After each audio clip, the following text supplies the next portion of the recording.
Two guys who love to talk fantasy baseball.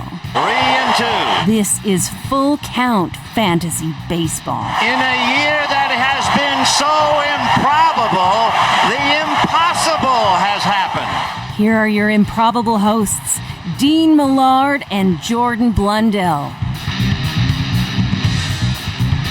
Presented by Ultimate Franchise Fantasy Sports. Get in the game where you own the game.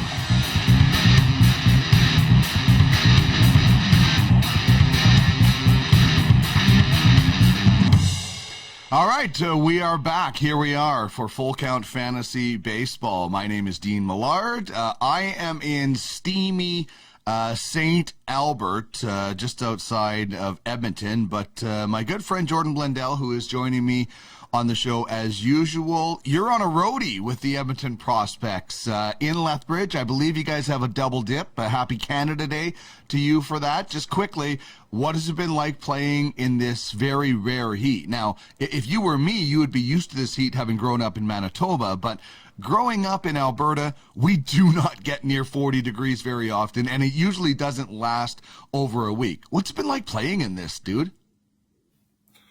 Well, Dino, we've just had the one day so far in the heat wave. We were in Sylvan Lake on Tuesday, and BP was hot, man. It was like 5 o'clock BP. There's a lot of sweat going on there. But by the time game time started, Dino, is 7 o'clock. There was a little bit of a wind, so it was just a really warm game. It didn't feel sweltering.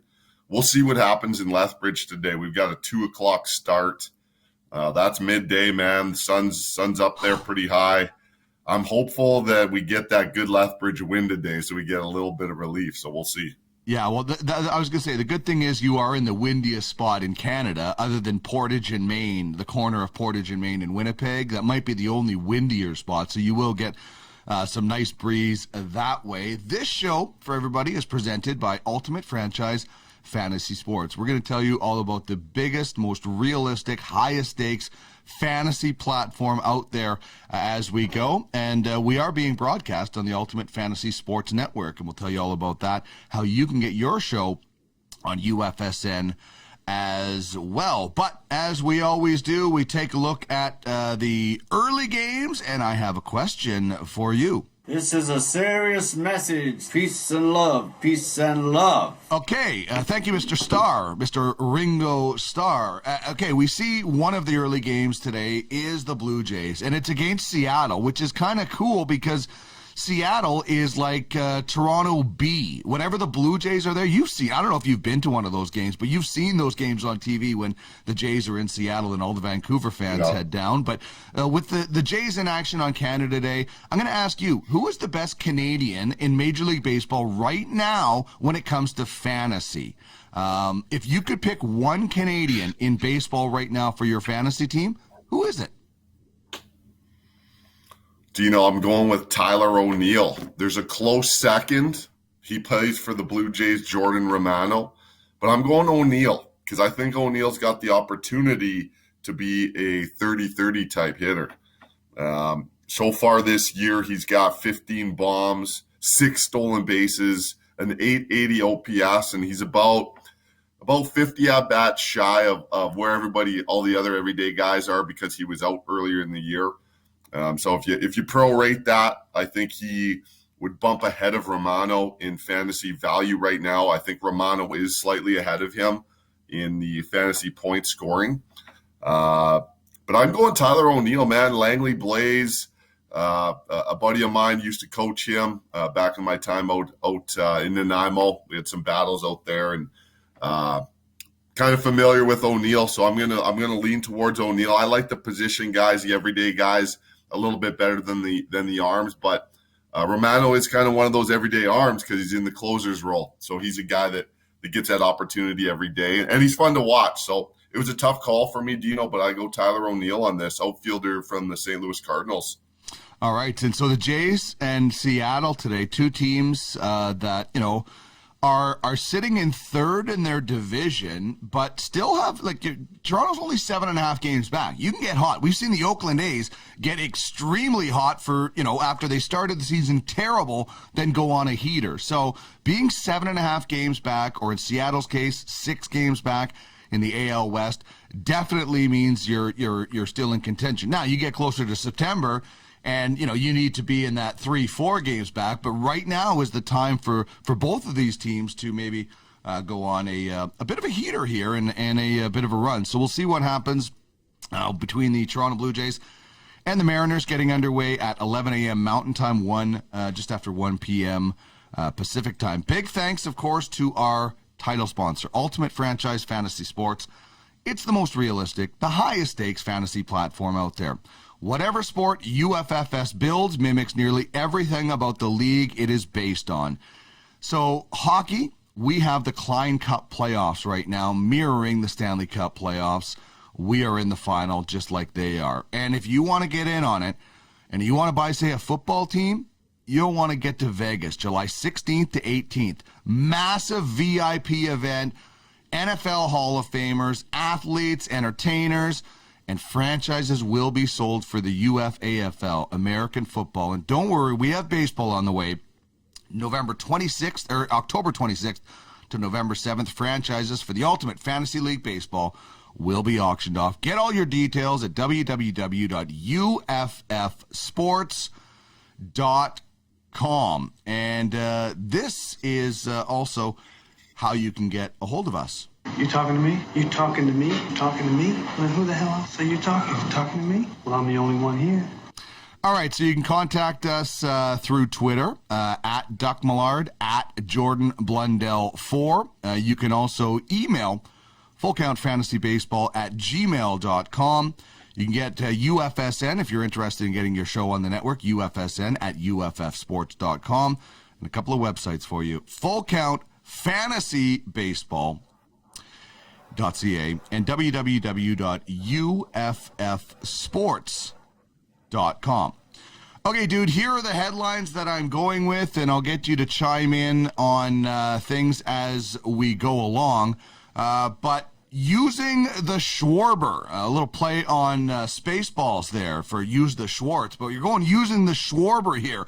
You talked about this guy a little while ago, and we have to keep talking about him, man. 25 home runs on the season. He was leading, and that's one back of Fernando Tatis Jr. for the NL lead. How about his last 11 games? 12 long balls, 19 RBIs. In his last 7, he has an OPS of 1.388. In the last 17 games, this is interesting, dude, where he started to hit leadoff, he has 15 home runs. He was hitting 4 or 5 in the lineup until June 13th. And that looks like a brilliant decision by Dave Martinez. The question is, does Schwarber get traded from the Nats? If you're a fantasy manager, you might want him to stay where he is in that leadoff spot as long as he continues. If he goes somewhere, maybe he goes farther down in the lineup. I'm not sure, but the Nats are just outside of the top 10 in OPS, so they maybe he gets a little bit more protection somewhere else. But man, Kyle Schwarber just has been ridiculous. And we could probably talk about this guy every single show. Shohei, him the money. This is what Ohtani has done in the last week. 6 innings, 9 Ks, just 2 walks on the bump, and at the dish he's hit 5 home runs and 24 at-bats, also drove in 9, a 1.16 slugging, and an OPS of 1.590, as well as a few steals. Each week he garners more AL MVP and possibly Cy Young favor, which brings him into fantasy MVP conversation, as well as about the chatter about Anaheim wasting another superstar like some feel they have done with Mike Trout.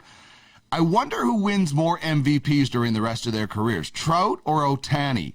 And how big is his contract going to be? He's 26. He'll make just $8.5 million this year and next. This guy is definitely due for a big race.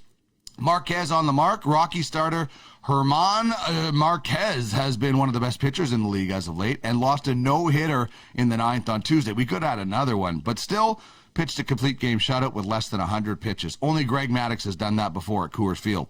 In his last 8 starts, he has a 2.00 ERA, a .77 whip, and 5 of those starts were at homer-friendly Coors Field in Denver. Another one was in Cincinnati, where the Reds are ripping the cover off the ball. Of all of his starts, more than half of them have been at Coors Field, which is really quite interesting because that is been the death of a lot of pitchers. Okay, we have to go after it. We have to address it. Spin rate city. How about these numbers in this tweet from Eno Saris of The Athletic covering Major League Baseball? Since the enforcement memo dropped, 63 pitchers, or 17%, have dropped 2+ standard deviations on their spin rate. 145 pitchers, 38, have dropped 1+ standard deviation, and 230 pitchers, or 60% plus, have dropped enough to call the stat to drop statistically significant. It all means hitting is going up. So are ERA and WHIP numbers, which is, I think, what Josh Donaldson was trying to get at with Lucas Giolito the other day when he called him out. And finally, our final headline of this episode, Joey Gallo. If you have Joey Gallo on your fantasy team, you're loving the home runs binge lately. But hopefully the rumors of a trade to New York are also true, so he can get out of Globe Field in Texas and a more hitter-friendly confines of Yankee Stadium. Bring up his average. The homers are nice right now, but we do a contest every week, and one of them was the most strikeouts by a batter. Joey Gallo was a very, very popular pick in that one. The homers are good, but fantasy players, fantasy GMs, they need to see that average bump up and some of those other numbers bump up a little bit. So there's your headlines, man. Where do you want to start diving in? Let's dive in on Gallo to the Bronx real quick. That'd be a great fit. Left-handed power. He walks a ton. Strikeouts almost don't matter anymore, and they need a power bat, a power lefty bat, so that'd be a great fit. Strikeouts should matter in fantasy, though. You should get a negative for strikeouts. Like there's too many guys that just try to hit home runs or strike out. I think you should get a negative in fantasy for strikeouts. Well, you maybe have to bring that up later in the show, Dino. There you go. Yeah, you're going to have to pull that into your rule your league. We might get a little pushback in our league. Real quick, Marquez on the market can't last. Shohei the money. Did you see his start last night, Dino? Yeah. Woo. Dang, Crazy. That's tough. And they were little leaguing him. Okay, let's get to the crux of this thing. Spin rate city, Dino. That those numbers are significant. The text Eno Saris put out, that's significant. Those are big drops, man. 230 revolutions per minute drop is very significant. That's the difference between Hall of Fame numbers and average MLB numbers. So I agree, Dino. We're going to see offense go up. The JD Giolito thing, that's kind of funny. Yeah. Whatever. I mean, he was pumping up his dugout. He didn't say anything. It just happened to be the camera picked up what he said. Maybe JD knew that would be the case. I doubt it. I like JD. Cares? I'm a JD guy. And really, who cares? It's good for the game. Don't let him do it. You don't want somebody showing you up? Don't let him do it. Yeah, exactly. And finally, Dino, I got to talk about Schwarber because I think his swing is shorter. I think he's a different hitter than he has been in the past. The fact that he's doing this is on fire. Nobody can continue this pace unless you're Barry Bonds, Sammy Sosa back in the day. But Schwarber is he's for real. He's always had this kind of power. He's had some holes in his swing that I feel like he's shortened up and fixed, which leads me to believe that he will not be dealt because Washington was the team, the organization that's helped him get to this point. They know what they have in him. And I see him staying in Washington. Washington is, a couple of good outings away from coming back in that NL East. The NL East is up for grabs. And Schwarber's now in the MVP conversation in the National League, Dino. So I really like those headlines today. Yeah, it's interesting. I agree with you. Washington is close in the NL East, but that's like finishing close to Usain Bolt. You don't have a chance to win. You're finishing second to Usain Bolt. You can still finish 100 yards behind. That NL East is not, it's competitive, but it's not a good division. Like, I honestly, do you see the Mets being able to do any damage in the playoff? I just don't see the NL East being that good as far as contending. Now, you can get to the playoffs and anything can happen. We saw, the Nats do some pretty special stuff before when they were behind. But I just don't know if lightning strikes twice, and, Schwarber's got only one more year. It'll be interesting. If he does go somewhere, if you're a fantasy GM and you have Schwarber, you might want him to stay where he is in that new leadoff spot. And maybe that's something I don't think a lot of people saw Kyle Schwarber being a typical leadoff hitter. Did you? No. When you create your own running, you don't have to grind in that bat and dump something into the outfield and steal 3 bags when you can just one swing and put the run up. Yeah. So it makes sense strategically. Interesting. All right. Dive in now to the best bullpens for us. You were talking about the Blue Jays in the last 2 weeks. Yeah, Dino. The Blue Jays are now in a softer part of their schedule, so I expect to see them go on a little bit of a run here. Like you said, 7 games back. That type of deficit in the standings is not insurmountable. These guys all play their own division, another 10 games each team still. So nothing is even close to being decided. But the last 2 weeks, the Blue Jays bullpen has stepped up. Tim Meza, who's had a little bit of an up and down season, is back to his dominant ways. He had a big outing for the Jays a couple days ago. 5 innings pitched, picked up a win. He's got 4 Ks, 4 holds, the 0 ERA, and the .6 whip. Enough said. He's dealing. The guy they picked up from the Marlins, I included him in this because I really like the pickup for the Blue Jays. It's a different look. He's very tough on right-handed hitters, which makes him and Tim Meza almost like a super reliever if they were mixed into one guy. They'll probably split some of that situational stuff. It'll go Simber to Meza or vice versa. Simber, 3 2/3, 0 ERA, no runs, and a .55 whip, So, he's dealing. Then we get to, I'm going to skip the next one, Joel Payamps. He's a young arm that started as the last man on the staff for the Blue Jays this year. And his numbers, his analytical numbers are through the roof. So see an uptick in his usage here coming. Again, a 0 ERA, limited work, .38 whip. Tyler Chatwood, he's been a very important part of this bullpen. And although the ERA says 5.79, that whip of 0.86 is tremendous. That's the type of thing that happens to relievers every once in a while. They have a blow-up inning that just absolutely trashes their ERA. And obviously you don't ever want to, have a horrible inning, but it happens. And what it does is it makes your next 2 weeks look horrible. Yeah. And that's not the case for Chatwood. So he's a reliable guy, and I think he's heading back into that real nice groove. And I'll finish up with Jordan Romano, the Canadian. He's back to being dominant, Dino, and he's got a chance to be a closer, like a real legit closer. And the Blue Jays need somebody at the back end to solidify.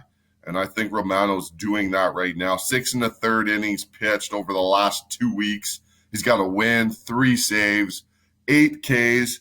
But I'm going to tell you what, Dino, the theme of the Blue Jays here is that 0 ERA. And, mix that in with a .95 whip. He's barely allowing a guy per inning. That's great news for the Blue Jays. They're still going to add to that bullpen, Dino. But watch the Jays here. They're a couple decisions away, and they've got the resources to get it done. Watch the Blue Jays here, man. They're going to sneak up. They've got a chance in what I think is the best division in baseball, the AL East. It's Murderer's Row with the Yankees, the Red Sox, Tampa Bay, and the Blue Jays. That's going to be fun to watch, Dino. Yeah, you've never heard of the NL West or something like that, or what? Yeah, you know what? The NL West is played out, Dino. Who can stay up that late for the games? We got to get the East Coast some love here. You got the 3 of the best teams and 2 of the worst teams in the NL West. By the way, one of those worst teams just made a trade. Bob Nightingale reporting the Yankees are getting Tim Locastro from the D-backs for minor league right-handed pitcher Keegan Curtis. Locastro, light hitting outfielder with a little bit of speed. So the Yankees getting a little bit of depth there. All right, let's move on to this one. Welcome to another edition of Thunderdome! You be cocky and arrogant, even when you're getting beat. 2 men enter, 1 man leaves. Prediction? Yes, prediction. And right now, I've got 2 men. It's serious. All right, so I am doing something a little different with you this week when it comes to Baseball Thunderdome. For people that don't know what Baseball Thunderdome is I'm going to give Jordan 2 players to choose from for fantasy purposes, and he has to pick one of them. So are you ready for prospect version Baseball Thunderdome, my good buddy? I am ready, Dino. All right. Who are you taking between these 2 prospects? And I'll give you a hint. It's the number 2 and the number 4 prospects in Major League Baseball. Adley Rutschman or Jared Kelenic. Baseball Thunderdome Prospect Edition. Who are you going with? Dino, that's a tough one, man. I love it. I'm glad you did this to me. Okay, first off, I love left-handed hitters. Left-handed hitters. So that's a wash. I like them both. Then we look at where they're at in age, 20, 21, same deal, same age. Then we look at what kind of impact can they have on a day-to-day basis. And this is where I'll separate these guys, and it's tough to do because I like both prospects a lot. I'm going to separate it with this, Dino. A left-handed hitting catcher is so valuable for an offensive lineup that it supersedes almost every other positional situation that you have. Mm-hmm. If you can have a catcher that can produce, that has production, that hits left-handed, it takes a ton of pressure off of the organization to find more left-handed bats. And then on top of that, Dino, if that left-handed hitting catcher is legit and can handle a pitching staff over a major league season, the value there, it skyrockets. He's going to deal with 20 different pitchers throughout a season, all the guys that get called up. He's going to handle all their in-game adjustments. He's going to handle pitch calling. He's going to squat back there, 135 times out of 162 games. He's going to hit somewhere in the middle of the lineup with the left-handed bat. I can go on and on, but a left-handed hitting catcher will always be the most valuable player on the field. I got Adley Rutschman as my Baseball Thunderdome pick. Well, and you look at some of the great catchers of all time. Not a lot of them are left. You think of the greatest catchers of all time. There's not a ton of them that are left-handed. So, Mike Scioscia was a pretty good left-handed hitting catcher in his day. Darren Daulton of the Phillies, and you go down the list. There's probably, I guess Yogi Berra is probably the greatest left-handed catcher of all time. So, but you look at some of the greats of all time, a lot of them are right-handed. So, and that goes back to where we did Tatis Acuna earlier this year, right? You're looking at that power from the middle infield as opposed to that power or that position, from sort of the outfield where there is a little bit more of just kind of that selection. So good stuff on that. I love Baseball Thunderdome, and it's one of the more fun things that we do. All right, we're going to get into waiver wire wins in just 1 second. This is Full Count Fantasy Baseball. You lollygag the ball around the infield. Presented by Ultimate Franchise Fantasy Sports. You lollygag your way down to first. Get in the game where you own the game. You lollygag in and out of the dugout. Do you know what that makes you, Larry? Lollygaggers. Lollygaggers. Full Count Fantasy Baseball is part of the Ultimate Fantasy Sports Network. It is your one-stop fantasy sports shop. We have something really cool going on. We're going to be partnering with AO Sports, athlete-owned sports. Nick Lewis, for CFL Hall of Famer, putting that together. So if you want to get in on the action, you got a fantasy show, you think it would be really good for our network, reach out and let us know. You can be part of the rotation, whether you have a daily, weekly, or even a monthly show. If it's about fantasy sports, we would love to chat. Follow us at UFF Sports, at UFS Network, or check out the website www.uffsports.com and get some more information on how you can own the game. I think we need like a music camera just to bring you up every time we play one of those bumpers, because you dance. Like, I would like to see you dance like that during an actual game, as you're walking out to third base position as your team comes up. Maybe work in a moonwalk or something like that. How about that? Can you moonwalk with cleats? Ooh, Dino, I don't wear cleats. I'm a coach, so I wear the turfs. I might be able to pull it off. I'd like to see that the next time. I'd like to see that. I would for sure. All right, let's get into waiver wire wins. This is a lot of times where you can win your league by adding depth, and I'm going back to the catchers. We were just talking about catchers, and Mike Zunino he's like that that Mike Fiers or that Charlie Morton guy that always seems to be there when you need a catcher. Like, Will Smith isn't playing. I was going to pick up Mike Zunino yesterday, but in our Yahoo League, once a guy's team is played, you can't drop him after. So I was going to drop Charlie Morton or somebody to pick up Mike Zunino as Will Smith wasn't playing. But Mike Zunino is one of those guys that is always out there. You talked about Tampa. Good things are happening with the Tampa Rays. He has 17 home runs, 34 RBIs, 29 runs, and an 845 OPS. That's really good for a stream catcher that you need to just pick up if a guy is injured or not playing, or if you want to add two catchers on your roster. It's an interesting guy that, he might be better than a lot of other catchers on some rosters, but maybe it's the age thing that people get scared away from. You know what?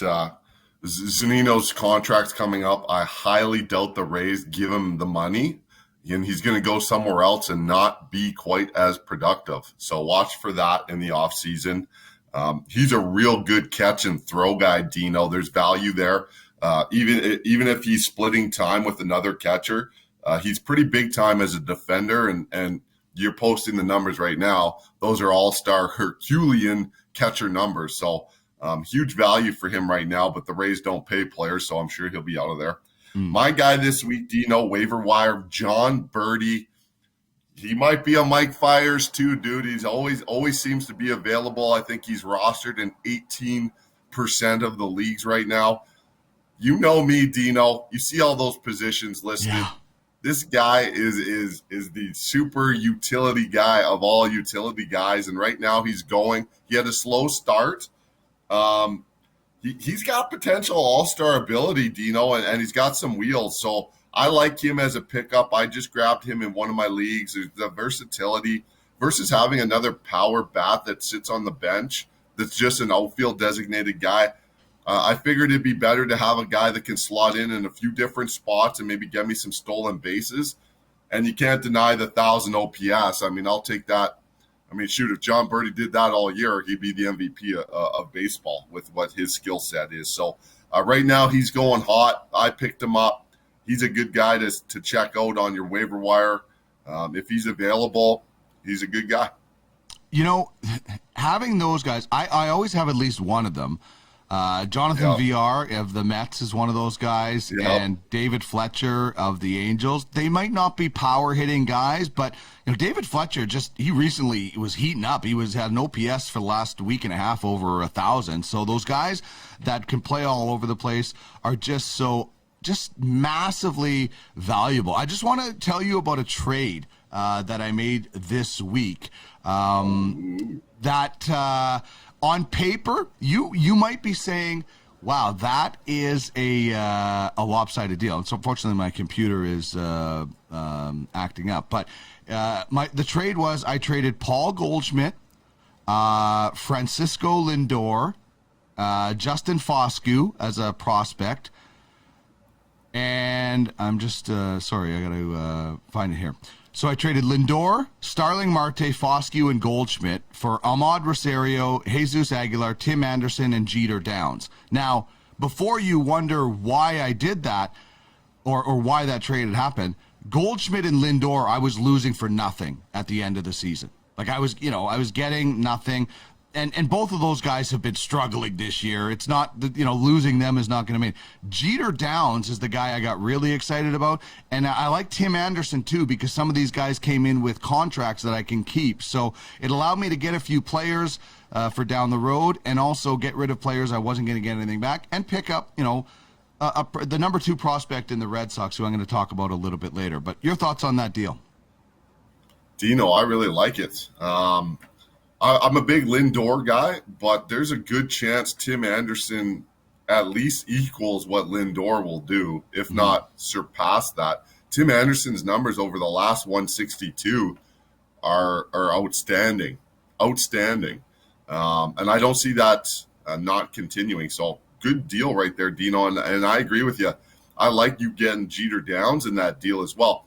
Goldschmidt, he's a classic baseball player, but I don't see any more ceiling. Like he's at the peak, and there's going to be some regression. I think Lindor will come back to being what he normally is, but you've got Tim Anderson instead. Yeah. Ahmed Rosario, I feel like that's a guy you end up releasing at some point, but throwing in the deal. Yeah. Just gives me some depth at shortstop. Yeah. I think Tim Anderson has a chance to surpass Lindor moving forward. And Jeter Downs is the better prospect. So I think that's a good deal for you, especially with the contracts expiring. Yeah, and I traded Justin Foscue, a second baseman in the Rangers organization, and then the guy, he dropped him, and I just picked him back up again and then moved Jesus Sanchez up to my main roster, who's hitting not bad so far. So it's basically I got one of the guys back in the trade. I was really surprised the negotiations of that trade went as easily as they did. So anyway, I wanted to run that by you before we jump into your top 3 in the division. And I love this because we're always looking at, we just talked about some competitive divisions, and you're going to what I think is one of the best individual players in a division, the NL West. Yeah, Dino, we do this all the time. The double designation infielder, that's what we're doing. We're gonna take a look at the NL West for players that are eligible at multiple positions with infield as the primary. We get into the NL West, and right now there's no team swinging it better than the Padres. They've got players scattered all over the top 20 over the last 2 weeks. But we'll start with Jake Cronenworth.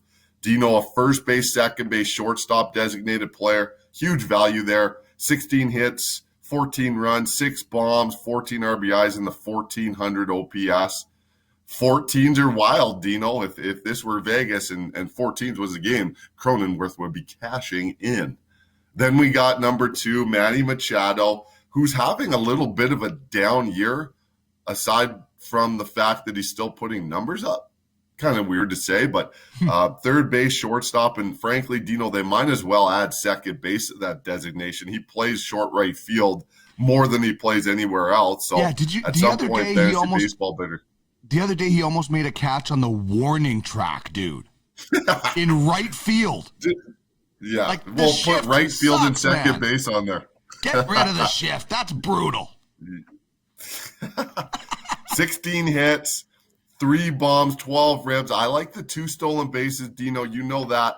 1,000 OPS. Those are all-star numbers. Manny Machado is doing Manny Machado things.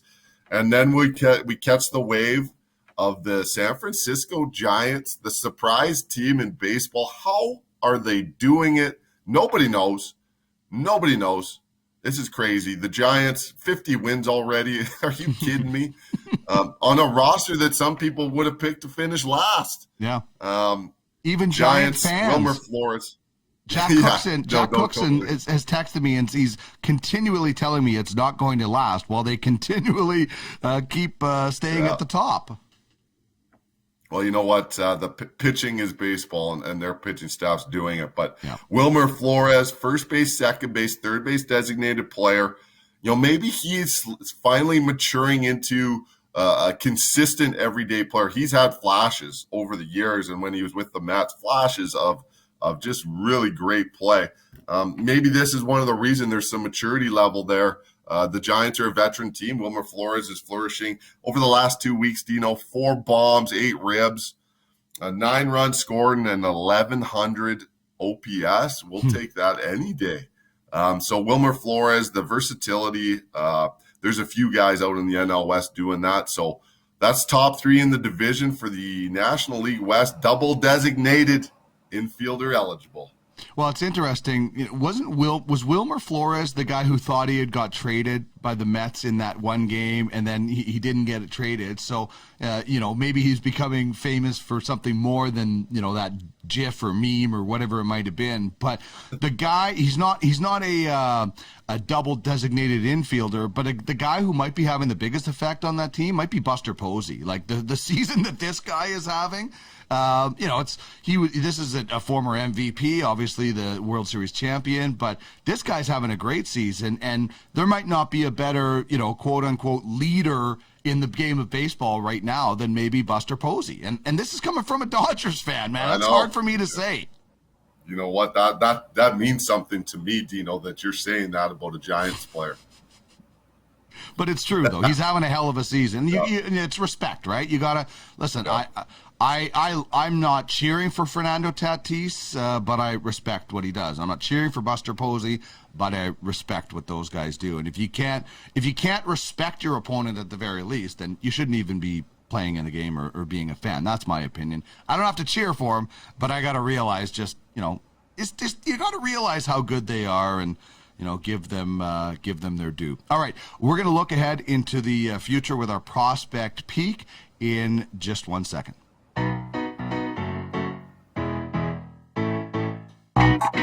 This is Full Count Fantasy Baseball. Say hey, Willie Mays Hayes here. Play like Mays, and I run like Hayes. Presented by Ultimate Franchise Fantasy Sports. Well, you may run like Mays, but you hit like shit. Get in the game where you own the game. Every time I see you hit one in the air, you owe me 20 push-ups.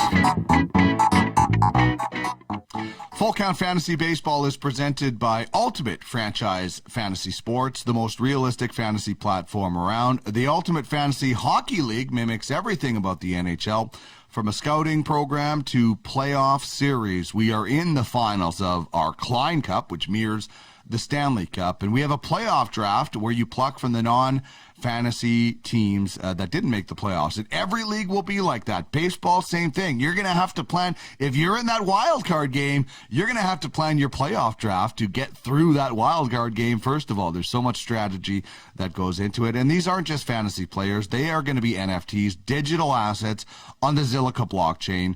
You can bid on, you can trade, you can build your team or your scouting platform. With UFFS, you own the game. So get in the game at www.uffsports.com. All right, man, let's take a look into the future as we dive into Prospect Peak. And I talked about him earlier. Jeter Downs is the guy I'm going with because I just picked him up. Another double designation, shortstop and second base with the Red Sox. He's in AAA. This is his career over 4 years in the minors. 327 games, 50 home runs, 178 RBIs, 79 stolen bases. You know I love that too. If every player could be Vince Coleman, I would be happy. And an 809 OPS. So this is the kind of the big piece in the Betts deal to the Dodgers. He did have a scary head injury during a collision at the plate this Tuesday. If he is healthy, he will play in the All-Star Futures game, and who knows, maybe a call-up shortly after that. He's the number 2 ranked Red Sox prospect and 35th overall, and he might be a guy that comes up and starts at second, right? Like the Red Sox have a pretty good shortstop already, so there might be, and you know what? I read an interesting article that, his name is Jeter Downs, so he's already got one name to live up to because his mom was a huge Derek Jeter fan, but now he's known as the guy traded for Mookie Betts. So there seems to be a lot of pressure on this guy, and his numbers aren't terrific this year. Like, they're not like Wander Franco and some of those other guys. And I hope he's not feeling the pressure of the name and the name of who he got traded for. But Jeter Downs is who I'm going with. I expect him to be in Major League Baseball by next year at the latest. Yeah, I don't quite think he's the level of prospect of a Wander Franco or a Vidal Brujan. Sure. I think Jeter Downs becomes an everyday player, but You know what, Dino? I'm not sure he's going to hit for enough to hit in the middle of a lineup. So, you know, he's a winning player. But I'd like to see him up with the Red Sox and trying to develop that double play chemistry with Xander Bogaerts. So let's take a look at the next prospect. We're peeking at the number 1 overall pick, the guy that signed the largest signing bonus in draft history, Spencer Torkelson. He's from Arizona State. He's a California kid, Pac-12 player, 6'1", 220, righty. I'll tell you what, Dino, this guy is impressive. As a freshman, led Division I baseball, led the nation in home runs with 25. And, you know, oh, by the way, he broke the freshman home run record set by Barry Bonds at Arizona State. So off to a good start when you get to college. First couple days on campus, 6 months later, you're breaking Barry Bonds' home run record. So, yeah, you're a dude. He led the Pac-12 in home runs his sophomore year. And what I like about him, Dino, he's a combo hitter. And what I mean by that is there's big-time power along with an extremely precise discipline at the plate. He knows what he wants to hit.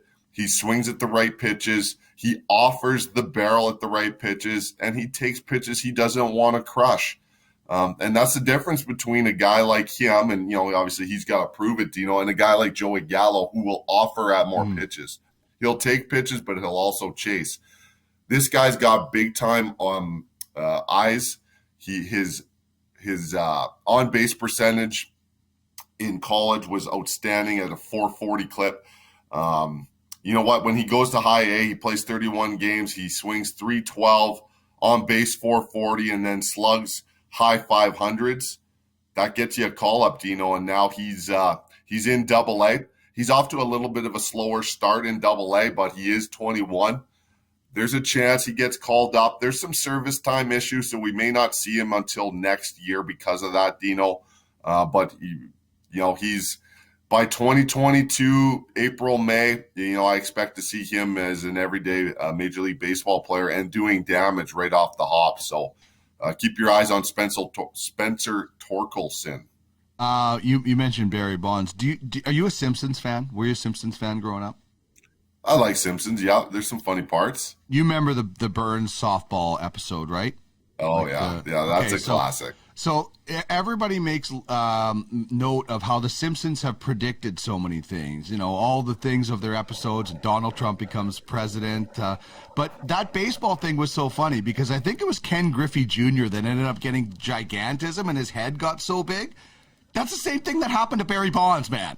Like the Simpsons predicted another thing, but they just had the wrong baseball player. But they predicted a baseball player would get gigantism. And you look at Barry Bonds' head when he was in Pittsburgh, where, by the way, he probably could have been a Hall of Famer just alone on if he stayed there and did that. But then he goes out west. So I just when you mentioned that, it just made me kind of chuckle about the Simpsons doing it again. That is one of the best episodes of all time. Strawberry hit a home run. I told him to do that. I love it.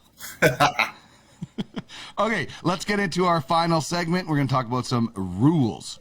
Smokey, this is not Nam. This is bowling. There are rules. I don't think it taints it. What you talking about, mister? You're crazy. I like you, but you're crazy. All right, so in Rule Your League, we're going to tell you some rules to add into your league or rules to live by in fantasy baseball. Last week, my rule was always have somebody that you can drop. So you're not tied to anybody in case you need it. This week, we talked quickly about strikeouts. In the Ultimate Fantasy League Baseball, there are negatives. There are negatives for errors. There are negatives for batters striking out. There are negatives. We have a whip, so we don't need the negatives for the walks.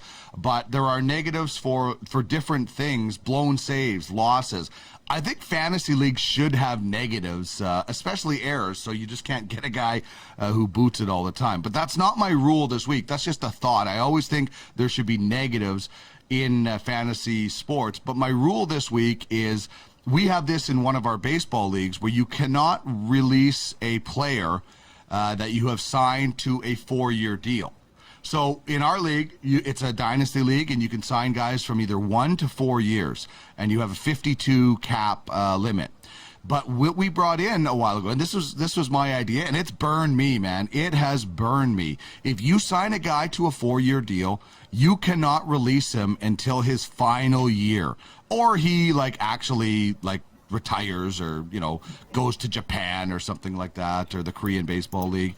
So what it does for me, Jordan, is it makes guys think, okay, am I going to sign this guy to a 4-year deal? When you're drafting Clayton Kershaw in his prime, yes, you can do that. But, I traded for Mike Fulton-Avich, who had been signed to a 4-year deal.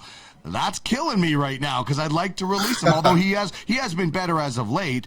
But I had Addison Russell one time when he was in the minors on my lineup because I had foolishly signed him to a 4-year deal, or maybe somebody had signed him and I traded for him. But I just like it because it makes guys just think a little bit before they just throw out a 4. Like in our football league, I just throw 4. I'm Oprah with 4-year contracts. Everybody gets one, and then I could just release them wherever. In baseball, it makes you think because, okay, if I'm going to re-sign this guy, what do I sign him for? 2 years, 3 years? I don't want to be stuck with him if he falls off the cliff.